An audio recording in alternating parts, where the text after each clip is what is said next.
योग अभ्यास करते हुए हमें लाभ अधिक से अधिक हो, यह तो सबके मन में ही इच्छा रहती है कि हम कम समय में बहुत सारे लाभ प्राप्त कर लें, परंतु अभ्यास किस प्रकार से किया जाता है और क्या क्या सावधानियां रखनी हैं, इसके ऊपर अक्सर लोग ध्यान नहीं देते हैं। तो आज इस वीडियो में हम कुछ ऐसी बातों के संदर्भ में चर्चा करेंगे जो अभ्यास करने से पहले आपको ज़रूर जाननी चाहिए, जिससे उन बातों को आप ध्यान में रखकर अभ्यास करें, तभी आपको लाभ होगा और सावधानियां भी नहीं और कोई हानि भी नहीं होगी। क्योंकि अक्सर लोग सावधानियां नहीं रखते, लाभ की इच्छा रखकर अभ्यास को आरंभ कर देते हैं और बाद में परेशान होते हैं, लाभ नहीं हुआ और हानि भी हो गई।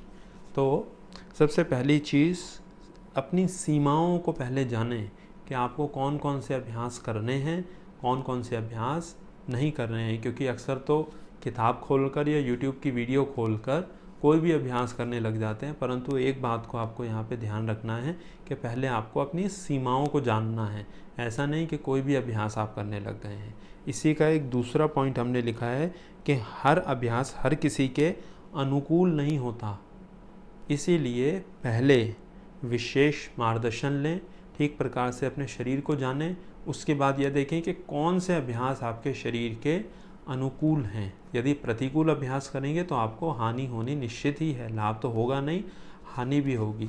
क्योंकि वर्तमान समय में हम YouTube पे कोई वीडियो चलाकर तुरंत ही अभ्यास करना आरंभ कर देते हैं, बिना इस बात को जाने कि वह आपके शरीर के ऊपर क्या प्रभाव देगा।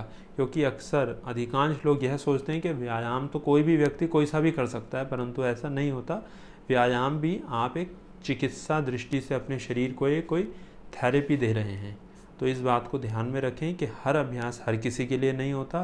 पहले इस बात को जानें कि आपको अभ्यास करना क्यों है, आपकी क्या सीमाएं हैं, क्या आवश्यकताएं हैं, उसके अनुसार आप अभ्यासों को चयन करें। इसके लिए आपको किसी योग शिक्षक के मार्गदर्शन की आवश्यकता पड़ेगी। अगली बात, अभ्यास के समय पेट खाली होना चाहिए। सुबह यदि आप अभ्यास करें तो सुबह उठकर थोड़ा सा पानी पी सकते हैं खाली पेट। यदि भूख लगी है तो एक कोई फल खाया जा सकता है।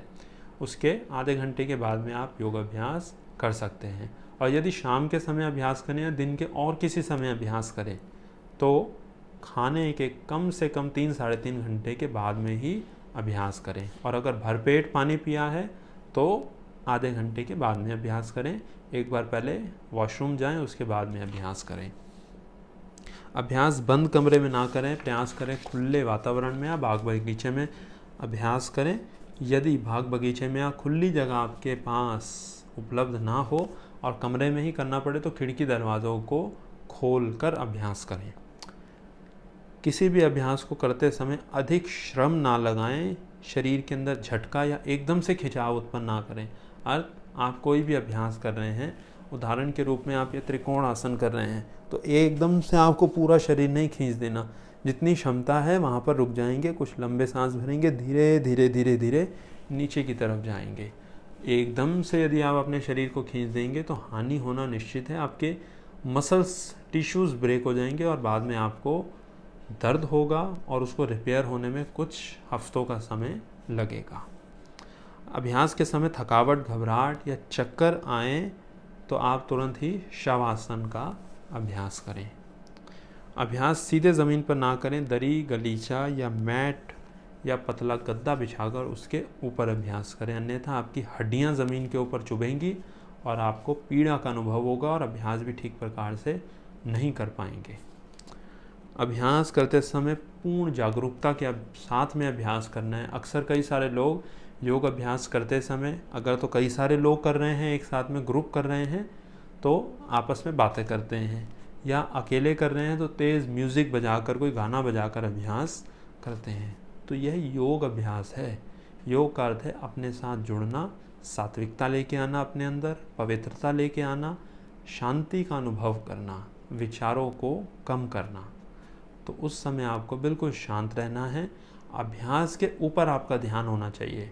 आप कोई भी अभ्यास कर रहे हैं, फिर से उदाहरण समझें, यदि त्रिकोण आसन कर रहे हैं तो इस समय आपका ध्यान हो कि खिंचाव कहाँ से उत्पन्न हो रहा है, कहाँ पर ख़त्म हो रहा है और पीक पे कहाँ पे है। तो सारा ध्यान आपका होना चाहिए एक तो खिंचाव के ऊपर, कहाँ पे प्रभाव आ रहा है, कौन कौन सी मांसपेशियाँ खिंच रही हैं, आपको दर्द का अनुभव तो नहीं हो रहा है, और आपकी सांसें किस प्रकार से चल रही हैं। सांसें धीमी करेंगे, सांसों के ऊपर ध्यान देंगे, मांसपेशियों के ऊपर ध्यान देंगे, अपने शरीर की आकृति के ऊपर ध्यान देंगे। इससे एक तो आप अपने साथ में जुड़ पाएंगे, विचार कम होंगे और आपको हानि भी नहीं होगी, क्योंकि जब आपका मस्तिष्क या विचार कहीं और लगे होंगे, आपका मन कहीं और लगा होगा, तो आप ध्यान अपने ऊपर नहीं दे पाएंगे। तो ऐसे में हो सकता है आपको ज़्यादा खींच दें या गलत प्रकार से अभ्यास को करने लग जाएं। त्रिकोणासन में आपको साइड में जाना है, कई सारे लोग आगे की तरफ जाने लगते हैं। तो यदि आप जागरूक नहीं रहेंगे, वर्तमान समय में नहीं रहेंगे, तो अभ्यास निश्चित रूप से ही आप गलत करेंगे। तो अभ्यास आपको करना है पूर्ण जागरूकता के साथ, अवेयर होकर। तो यह कुछ बातें थीं जिनको स्मरण में रखकर आपको योग अभ्यास आरंभ करना है। इन बातों को यदि आप ध्यान में रखकर अभ्यास करेंगे तो निश्चित रूप से ही आपको लाभ मिलेगा और कोई हानि भी नहीं होगी।